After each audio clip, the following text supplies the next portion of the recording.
आज खुद से सवाल करिए कि इमाम हुसैन करबला क्यों गए। हम सब के जहनों में चंद जवाबात हैं। आज उन जवाबात को ज़रा गिने कि क्या जवाबात हैं। सबसे पहला जवाब यह आता है, इमाम हुसैन करबला यजीद के मुकाबले में गए। भाई यजीद का मुकाबला क्यों करने गए? क्योंकि यजीद शराबी था, यजीद बदकार था, यजीद दुश्मन दीन था, इसीलिए इमाम हुसैन यजीद के मुकाबले में गए। तो ये सवाल तो फिर हमारे जहनों में खड़ा होना चाहिए कि अगर हाकिम शराबी हो, हाकिम बदकार हो, तो इमाम पर वाजिब है कि उसके खिलाफ क्या करे, क़ियाम करे। तो सवाल ये है, क्या ये वजूब सिर्फ मौला हुसैन के लिए था, बाद में आने वाले इमामों के ऊपर नहीं था? फिर इमाम ज़ैनुल आबिदीन ने क़ियाम क्यों नहीं किया? फिर इमाम मोहम्मद बाक़िर ने क़ियाम क्यों नहीं किया? फिर छठे इमाम ने क़ियाम क्यों नहीं किया? फिर सातवें इमाम ने तलवार क्यों नहीं उठाई? फिर इमाम रज़ा ने तलवार क्यों नहीं उठाई? फिर इमाम हसन अस्करी ने तलवार क्यों नहीं उठाई? अगर किसी का शराबी होना ये हमें इजाज़त देता है कि हम उसके ख़िलाफ़ क़ियाम करें, तो ये क़ियाम सिर्फ मौला अली की ज़िंदगी में क्यों मिलता है कि इस बेहाफ पे कि यजीद शराबी है, इस बेहाफ पे कि यजीद ज़ानी है, इमाम हुसैन उसके मुकाबले में जा रहे हैं। दूसरी चीज़, यजीद हुसैन से क्या चाहते थे? हम सब के जहनों में यह है कि यजीद इमाम हुसैन से बेअत चाहता था। भाई यजीद मौला हुसैन से बेअत क्यों चाहता था? कभी ये सोचा? हमारे जहनों में यह है कि यजीद अपनी हुकूमत के लिए हुसैन से बेअत चाह रहा था, जबकि तारीख बताती है कि यजीद को वोट ऑफ कॉन्फिडेंस की ज़रूरत नहीं थी। जिसकी हुकूमत ख़तरे में होती है वह कॉन्फिडेंस का वोट लेता है, लेकिन जिस यजीद की हुकूमत खड़ी थी, फौज उसके पास, हुकूमत उसके पास, यहाँ बाप गया बेटा तख्त पे बैठ गया, वो साहिब हुकूमत बन चुका था, उसे मौला हुसैन की बेअत की ज़रूरत तो नहीं थी। या ऐसा तो नहीं था कि लोगों ने कहा कि यजीद जब तक हुसैन तेरी बेअत नहीं करेंगे हम तुझे नहीं मानेंगे, ऐसी बात भी नहीं थी। बल्कि यजीद अगर मौला हुसैन से मुकाबला कर रहा है तो अपनी हुकूमत को गिराने की गोया कोशिश कर रहा है। फिर उसे ज़रूरत क्या पड़ी कि इमाम हुसैन से बेअत ले? दूसरी चीज़, जब यजीद को यजीद के बाप ने बताया था कि यजीद हुसैन से कभी बेअत न लेना, क्योंकि हुसैन कभी तेरी बेअत नहीं करेंगे, जब यजीद को यकीन कामिल था कि हुसैन मेरी बेअत नहीं करेंगे, फिर यजीद हुसैन से बेअत ले क्यों रहा था? इनकी नस्लों को पता था ना हुसैन के बाबा ने कभी बेअत की, ना हुसैन कभी बेअत करेंगे, तो बेअत का माजरा क्या था? दूसरी बात, जब इमाम हुसैन को पता था कि यजीद को मेरी बेअत की ज़रूरत नहीं, इमाम हुसैन मदीने रुकते, लश्कर बनाते, लश्कर बनाने के बाद यजीद के मुकाबले में जाते। ना हुसैन मदीने रुक रहे हैं। उबैदुल्लाह इब्न अब्बास ने कहा कि मौला हुसैन रुक जाइए, लश्कर मजबूत बनाइए जाइए। और उबैदुल्लाह इब्न ज़ुबैर ने कहा कि हुसैन, मैंने आपके नाना से सुना था कि उनका एक नवासा होगा जिनको भेड़ की तरह ज़बह कर दिया जाएगा, मुझे खौफ है कि वो नवासे आप ना हों। तो मौला ने फरमाया, तू बाहर वाला है, तुझे पता है, मैं घर वाला हूँ, मुझे तो सारे वाक़यात मेरे नाना ने बताए हैं। फिर कहा, मौला हुसैन जाना है चले जाइए, लेकिन ये क्या माजरा है, अपने साथ बहनों को साथ लेकर जा रहे हैं। आज तक देखा कोई जंग के लिए जाए तो पूरी फैमिली को लेकर जाए, आज तक देखा कोई जंग के लिए जाए तो अपनी 4 साला बच्ची को लेकर जाए, आज तक देखा कोई जंग के लिए जाए तो अहलो अयाल को लेकर जाए। कहा हुसैन जाना है तो चले जाइए, लेकिन बच्चों को क्यों लेकर जा रहे हैं, बहनों को क्यों लेकर जा रहे हैं? इमाम हुसैन का जुमला, मेरा खुदा ये देखना चाहता है कि हुसैन करबला जाए। यजीद दुश्मन मौला हुसैन, मौला हुसैन दुश्मन यजीद हैं। इमाम की स्ट्रेटजी क्या थी दुश्मन के मुकाबले में, और दुश्मन की स्ट्रेटजी क्या है मौला हुसैन के मुकाबले में? जबकि यजीद को पता है कि हुसैन बेअत नहीं करेंगे, फिर भी बस जिद है बेअत लेने पर। दूसरी चीज़, अगर मसला सिर्फ हुसैन इब्न अली थे तो मौला को कत्ल कर दिया, शहीद कर दिया यजीद ने, तो फिर ज़रूरत क्या पड़ी कि इमाम हुसैन के लाशे को पामाल किया रहे? भाई आपका दुश्मन है, आपने दुश्मन को मारा, रास्ते से हट गया, बात ख़त्म हो गई ना। लेकिन फिर ज़रूरत क्या पड़ी? सिर्फ मौला हुसैन को शहीद नहीं किया, शहीद करने के बाद मौला हुसैन के सर को कलम किया, कलम करने के बाद नो के नेज़ा पे रखा, उसके बाद लाशों पे घोड़े दौड़ाए, उसके बाद सरों को मुसलमानों की बाजारों में ले जाकर घुमाया गया। क्या यजीद इतना बेवकूफ़ था? उसे पता नहीं था अगर मुसलमानों के बीच में जिस मोहम्मद का वो कलमा पढ़ते हैं उसी के नवासे का सर मैं बाजारों में ले जाऊंगा तो क्या ये लोग मेरे खिलाफ नहीं होंगे? कि अवाम के जज्बात मेरे खिलाफ नहीं उभरेंगे। अगर कोई बोलता है कि मौलाना यजीद बेवकूफ़ था तो वो खुद बेवकूफ़ है जो यजीद को बेवकूफ़ समझ रहा है। जिस यजीद को कूफे का हाकिम जिसको यजीद ने बनाया, 25 साल उसका बाप हाकिम रह चुका था, उसके पास तजुर्बा था। यजीद की पूरी फैमिली सियासत में थी, हुक्मरानों में रही थी। इसके दाएं बाएं, लेफ्ट एंड राइट बड़े थिंक टैंक लोग थे जो सोच समझ के इसको मशवरे देते थे। ये ऐसे तो इमाम हुसैन की जंग में नहीं आया ना, कोई प्लानिंग करके आया ना। फिर ये कैसी प्लानिंग है जिस प्लानिंग के नतीजे में वो खुद को बदनाम कर रहा है कि नबी के नवासे के गलों को काट के बाजारों में घुमाया जा रहा है। अरे दुश्मनी हुसैन से थी, समझ बात आती है, लेकिन उस हुसैन की बहनों की चादरों को लूटना, 4 साल बच्चियों को असीर बनाना और बाजारों में ले जाना, यह कौन सी टेक्निक थी कि एक ऊंट पे सैयदा ज़ैनब को बिठा दिया, उसी ऊंट की गर्दन में भाई के कटे हुए सर को बांधा और ये मंजर पूरा बाजार देख रहा है। करना क्या चाहता था यजीद? और जब मौला हुसैन को पता था, जब खुद कहा इमाम ने, मेरा खुदा यह देखना चाहता है मेरे बच्चे असीर हों, मेरा खुदा यह देखना चाहता है हुसैन करबला जाए, तकदीर इलाही रकम हो चुकी है कि हुसैन को करबला जाना है, तो मौला हुसैन कौन सा नक्शा बनाकर करबला गए? दुश्मन के मुकाबले में जाना है कि स्ट्रेटेजी होती है। हुसैन इब्न अली की स्ट्रेटेजी क्या है? यजीद की स्ट्रेटेजी क्या है? अगर दुश्मनी हुसैन से है तो मौला हुसैन को शहीद करने के बाद फिर ये बात बनती नहीं थी कि उनके बच्चों को असीर बनाया जाए। अगर दुश्मनी मौला हुसैन से थी, मामला खत्म, जंग खत्म हो गई, लाशों को दफना देते, लेकिन फिर सरों को बाजारों में घुमाना, फिर ये बोलना कि बाजार सजाए जाएं, ढोल बजाए जाएं और अली की बेटियों को लाया जाए। 5 मिनट सोचिए, 50 साल रसूल खुदा को गुजरे जाते हुए, वो मुसलमान जिसकी मस्जिदों में 5 वक्त अजानों की आवाजें आ रही थी कि अशहदु अन्ना मुहम्मदन रसूलुल्लाह, और उसी बाजार में उसी मोहम्मद की नवासी को असीर बना के घुमाया जा रहा है। क्या सोच थी यजीद की, क्या फिक्र थी? हमने पूरी यजीदियत को 2 जुमलों में महदूद कर दिया कि यजीद शारिबुल खम्र था, यजीद बेदीन था, इसीलिए मौला हुसैन उसके मुकाबले में गए। क्या मामून दीनदार था? क्या मुतवक्किल दीनदार था? क्या मुंतसिर दीनदार था? क्या अमीन दीनदार था? ये जितने हुक्मरान अब्बासी बाद में आए जिन्होंने इतना जुल्म किया कि बगदाद की दीवारों को बनाने के लिए जिंदा 40 सादात को उन दीवारों में चुन दिया गया, जिंदा। ऐसे हुक्मरान गुजरे जब रात को सोते थे तो अपने बेड के अतराफ में सैयदों के कटे हुए कान लगाता था, और वो शख्स रहता जब कान पे देखता था तो हर मरने वाले का नाम और उसके बाप का नाम उस कानों पे दर्ज होता था। इतना जुल्म किया कि आपकी सोच है जो जुल्म हज्जाज इब्न यूसुफ ने किया, ये आपकी सोच है। यजीद, अगर मसला शराब पीना था, मसला यजीद की जिना करना था, मसला उसका बेनमाजी होना था, तो जितने बाद में आने वाले हुक्मरान थे वो भी बेदीन थे, जितने बाद में आने वाले हुक्मरान थे वो भी शराबी थे। लेकिन आपको वो सख्ती नजर नहीं आती जो इमाम हुसैन की यजीद के खिलाफ है। आपको वो क़ियाम किसी इमाम का नजर नहीं आता। हालांकि ज़ाहिरन देखा जाए मेरे छठे इमाम के शागिर्द इतने थे कि करबला में असहाब हुसैन भी इतने नहीं थे कि 2-2 हज़ार की एक क्लास लगती थी। जब मौला लेक्चर देते थे हज़ारों की तादाद में मौला के शागिर्द आते थे और मौला के लेक्चर सुनते थे। फिर छठे इमाम ने कभी तलवार से क़ियाम क्यों नहीं किया? मौला हुसैन ने क़ियाम किया तो क़ियाम की वजह क्या थी? यजीद के जहन में चल क्या रहा था? क्या था उससे पहले जो थे, क्या उन्होंने शराब नहीं पी?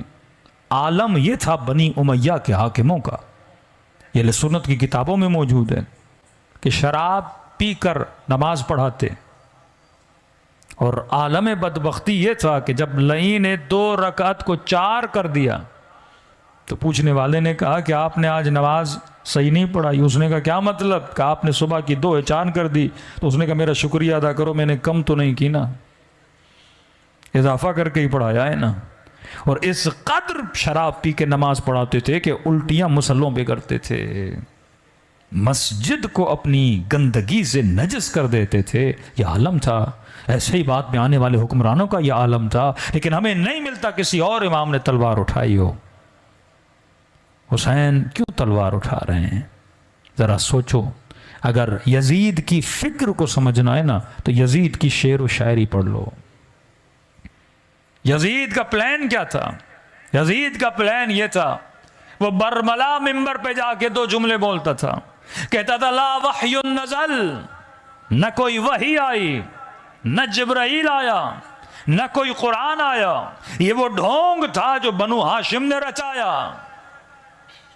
मतलब नबी का इनकारी, वही खुदा का इनकारी, का ये सारा ढोंग है जो बनु हाशिम ने रचा। अलियाज़ु बिल्लाह, रसूल ने ढोंग रचाया।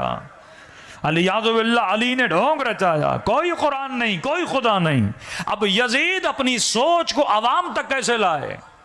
वो ये चाहता था जो इस्लाम और दीन रसूल खुदा लाया है, मैं इसको जड़ों से उखाड़ दूं और लोगों को बोलूं ये कुछ भी नहीं था, ये समझो एक जादू था, एक ढोंग था, एक ड्रामा था जो बनु हाशिम ने रचाया। हम वापस फिर उसी बुत परस्ती की तरफ चले जाएं, हम वापस फिर अपने खुदाओं की तरफ चले जाएं। बनु उमैया को सबसे बड़ी तकलीफ ये थी कि रसूल ने आके उनके खुदाओं का लोगों को इनकारी बना दिया था और कलमा ला इलाहा इल्लल्लाह का पाबंद बना दिया था कि कोई इलाह नहीं सिवाय अल्लाह के। उनको बुत परस्ती से हटाया। ये चाहता था फिर से लोगों को बुत परस्त बना दिया जाए और उसके लिए जरूरी था कि हुसैन उसकी बेअत करें। सबने बेअत कर ली थी, लेकिन हुसैन की बेअत बड़ी काम की बेअत थी। क्यों? जब मौला हुसैन बेअत करेंगे और जब यजीद लोगों में जाएगा और उनको ये फिक्र देगा कि कोई दीन नहीं, कोई कुरान नहीं, कोई वही नहीं, ये सब एक ड्रामा था, और लोग कहेंगे यजीद तू झूठ बोल रहा है। यजीद दिखाता कि देख हुसैन ने मेरी बेअत कर ली। जब मोहम्मद का नवासा मान रहा है तो तुम लोग क्यों नहीं मान रहे? प्लान नंबर 2 क्या था? अगर हुसैन बेअत न करे तो हुसैन को कत्ल कर दो। लेकिन कत्ल हुसैन से यजीद को फायदा तो नहीं होना था ना। अगर मौला हुसैन शहीद हो जाते तो यजीद कैसे लोगों को बेदीन बनाता? अगर मौला हुसैन शहीद हो जाते वो कैसे बोलता कि कोई खुदा नहीं, कोई दीन नहीं? तो यजीद ने इमाम हुसैन को शहीद करवाया और उसके बाद ये प्लान बनाया कि आले रसूल पे इतना जुल्म करो कि लोग एक सवाल उठाएं। कहा लाशों को पामाल करो, सरों को काट के बाजारों में ले जाओ, नवासियों को असीर बनाओ, 4 साल बच्ची को तमाचे मारो। और तमाचे ये नहीं कि तन्हाई में मारना, बाजारों में जाके तमाचे मारना। ये रिवायात के जुमले हैं, रावी कोई शिया नहीं। का इमाम हुसैन का सर शाम के बाजार में जमीनों पे फेंका गया और नेज़े की अनियों से मारता था कि मेरे मौला सज्जाद फरमाते ये वो एक मकाम था जहां पे मेरे बाबा की कटी हुई गर्दन से आवाज आई कि जालिम मारना है मार, बेटी के सामने न मार। कौन करता है ऐसा? क्यों बच्चियों को लोगों के सामने? ये दूसरा प्लान था उसका। पहला प्लान हुसैन से बेअत लूं, अगर बेअत न की इतना इस घराने को असीरी में मुब्तला करूं और फिर लोगों के अंदर ले जाऊं। लोग कौन? जो कलमा पढ़ने वाले, लोग कौन? जो ला इलाहा इल्लल्लाह के मानने वाले, लोग कौन? जो मोहम्मद की रिसालत पे ईमान रखने वाले। अब जब सादा ईमान बंदा ये देखेगा उसी मोहम्मद के नवासे की गर्दन नो के नेजा पर है, उसी मोहम्मद की नवासियां असीर बन के बाजार में आई हैं, उसी मोहम्मद का नवासा जंजीरें बंधी हुई, जुल्म इतना, कटे हुए सर कि पूरे सर पे खाक मली हुई है। जब इनको असीर बना के रुसवा करके बाजार में लाऊंगा तो लोगों के जहनों में एक सवाल होगा, अगर कोई खुदा होता तो मोहम्मद के नवासे की मदद करता। इतना जुल्म हो गया कि 6 महीने के बच्चे के गले में तीर लगा। खुदा अपने मोहम्मद के नवासे की मदद नहीं कर रहा, खुदा मोहम्मद के हुसैन की मदद नहीं कर रहा, कि जिसके लिए हुसैन के लिए बोला कि सैयदा शबाब अहलुल जन्नह, ये जन्नत के जवानों के सरदार, जन्नत के जवानों के सरदारों के साथ ये हाल। अगर कोई खुदा होता। कई कमजोर दिल मोमिन जब कोरोना के दिन आए ना, अभी मैं इंटीरियर जिंद से, कई गरीब कह रहे थे अगर कोई खुदा होता तो हमारी मदद करता, अगर कोई खुदा होता सियासतदानों से पूछता, अगर कोई खुदा होता अली वाला क्यों मरता, अगर कोई खुदा होता। कई लोगों का ईमान इन बीमारियों में कमजोर हो गया था कि भाई हरम से शफा मिलती है, आज हरम बंद है, जिक्र हुसैन से शफा मिलती है, कोई मजलिस में आने के लिए तैयार नहीं था। ईमान जब कमज़ोर होता है ना, फिर इंसान की जड़ों को खोखला करता है। और वो कूफे वाले जो ख़त लिख कर हुसैन के पास नहीं गए, अब उन्हीं के पास मौला हुसैन की कटी हुई गर्दन, 4 साल बच्ची, कटे हुए सर कभी घोड़े के गले में बंधे हुए, चादरों को लूटा गया, हाथों में रस्सियाँ, गर्दन में तोक डाला। इतना ये कौन है? ये आले रसूल है। 50 साल नहीं गुजरे रसूल खुदा को जाते हुए, और इतना अहले बैत रसूल पे जुल्म किया और बाजारों से घुमाया गया कि देख, अगर कोई खुदा होता मोहम्मद की मदद करता, अगर कोई खुदा होता अपने मोहम्मद के हुसैन की मदद करता। लिहाजा जब ये जहनों में सवाल बने ना, तो मतलब कोई खुदा नहीं है। अगर खुदा होता, ये कहते थे ना अल्लाह ने बद्र में रसूल की मदद की, फरिश्ते नाजिल हुए, क्या ये सब बातें थी? क्या वो फरिश्ते बांध दिए गए? उन फरिश्तों को करबला में क्यों नहीं भेजा? उन फरिश्तों को बाजार कूफा में क्यों नहीं भेजा? उन फरिश्तों को बाजार शाम में क्यों नहीं भेजा? लोगों के अकीदों को कमज़ोर किया। ये प्लान था यजीद का। हुसैन का प्लान क्या था? स्ट्रेटजी देखो, एक इमाम की और निज़ाम तागूत की। यहाँ से मोमिन अपने ईमान को मजबूत करें, कहीं मुसीबतें परेशानियां तुम्हें कमज़ोर न कर दें। कहीं वो सोच जो यजीद की थी कि आज लोग बेदीन क्यों बन रहे हैं, क्योंकि अल्लाह पे भरोसा ख़त्म हो गया। वो ईमान और यकीन मंजिल कामिल जो मौला हुसैन के पास थी, वो हमारे वजूद से ख़त्म होता जा रहा है, क्योंकि जुल्म इतना बढ़ता जा रहा है। ये अलाइम ज़ुहूर में से कि मौला के ज़हूर से पहले इतना जुल्म, इतनी बेदीनी, इतनी तंगी लोगों के अंदर लाई जाएगी कि बंदा बोलेगा अगर कोई खुदा होता तो हमारी मदद करता। क्यों हमारा ईमान मोजिज़ों पर मजबूत हो जाता है? क्यों हल्का हल्का मोजिज़ा हर घर में होता है? तो मोमिन बोलता है मौलाना फलां घर में मोजिज़ा हो गया। भाई अगर मोजिज़ा न होता तो क्या तुझे हुसैन पे यकीन नहीं था? अगर मोजिज़ा न होता क्या तुझे मौला अली पे यकीन नहीं था? ईमान इसी तरह कमज़ोर करता है शैतान। यही सोच यजीद इब्ने मुआविया की कि इतना जुल्म करो आले रसूल पे कि लोगों के जहनों के अकीदे कमज़ोर हो जाएं। कोई खुदा नहीं। 50 साल तो गुजरे हैं ना, कोई 1000 साल का फासला तो नहीं। जब हमारे मोमिनों के गले काटे जा रहे थे, वहां पर भी आवाजें उठी थी, अगर कोई इमाम ज़माना होता। क्यों नहीं हमारी मदद करते मौला? यहाँ पे फिक्र हुसैन को सोचो कि मौला हुसैन की फिक्र क्या थी, हुसैन इब्ने अली की स्ट्रेटजी क्या थी। वही स्ट्रेटजी जो अंबिया की। पहला सवाल, खुदा मदद कब करता है? जरा कुरान उठाओ। इब्राहिम की मदद कब की? मूसा की मदद कब की?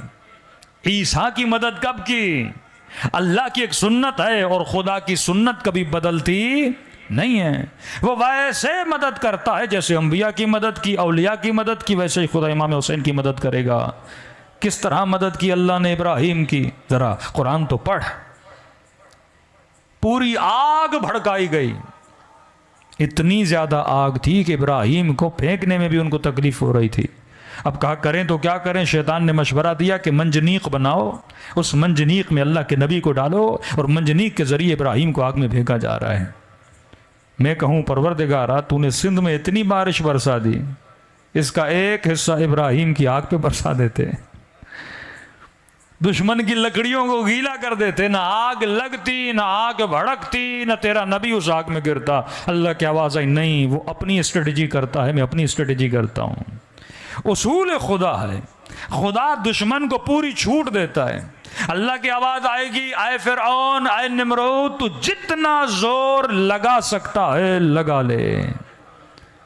यजीद तू कितना जुल्म करेगा, जितना तेरे बस में है ना तो जुल्म कर ले, जितना तू कर सकता है, जितनी तेरी ताकत है, जितना तेरा दम है।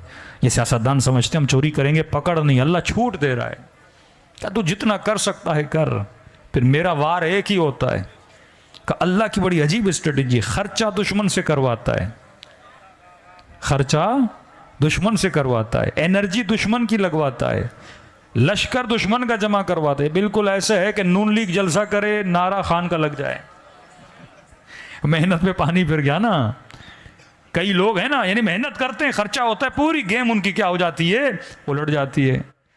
निमरूद ने आग जमा की, कितनी मेहनत लगी उनको, यानी आप तसव्वुर तो करें, इतनी आग थी कि इब्राहिम को फेंका नहीं जा रहा था। मंजनीक बनाई, फासलों से इब्राहिम को डाला और मंजनीक के जरिए इब्राहिम को फेंका। ये भी नहीं कि खुदा बारिश का एक कतरा बसाता, अल्लाह का ये काम नहीं है। आग बुझा देता नहीं, आंधी लाता आग बुझ जाती नहीं, तेज हवाएं चलाता नहीं, मैदान को बना दिया का तू आग चला, हवा भी नहीं लाऊंगा, बारिश भी नहीं बरसाऊंगा। और ये भी नहीं कि इब्राहिम को बचाने के लिए आग को बुझा दे का नहीं। और जब इब्राहिम को, अब यहां पे दो कैरेक्टर हैं, दुश्मन का कैरेक्टर पूरी एनर्जी करके वली खुदा को मारना चाहता है, अल्लाह का कैरेक्टर सब्र करके देखता रहा, इब्राहिम का कैरेक्टर जैसे आग में फेंका जा रहा है, वो एक लम्हे के लिए भी अल्लाह की मदद का मुंतजिर न रहा। यही सोच इमाम हुसैन की है। मौला हुसैन के जहन में एक मिनट के लिए भी ये नहीं आया कि खुदा मेरी मदद करेगा। कहा हुसैन तू वो कर जो तेरा काम है, मैं वो करूंगा जो मेरा काम है। या अली, जब जिब्राइल ने कहा इब्राहिम, अल्लाहुम्मा सल्ली अला मुहम्मद व अली इब्राहिम, बोलूं खुदा को कि तेरी मदद करे, ये नबी खुदा है, या अबुल अंबिया, या अबुल अइम्मा, ये जद्दे हसन हुसैन है। का जिब्राइल जब तुझे पता है मैं आग में गिर रहा हूं, क्या मेरे रब को नहीं पता? तो मदद मांगने की जरूरत नहीं है। अगर उसे जलना पसंद तो इब्राहिम को जलना पसंद।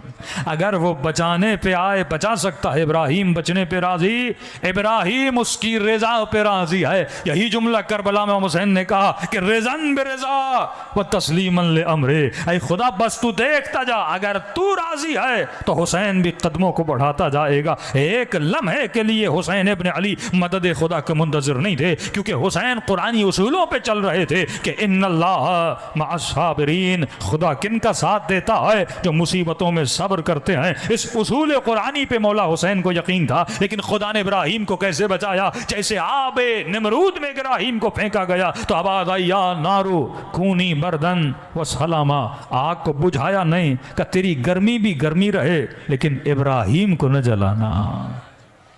अब लश्कर दुश्मन का लगा हुआ, मजमा पूरा देख रहा है, आग जल रही है, जो कर सकता था निमरूद ने किया। लेकिन उसी आग से जब सही सालिम इब्राहिम बाहर निकले, पूरा लश्कर परेशान हो गया।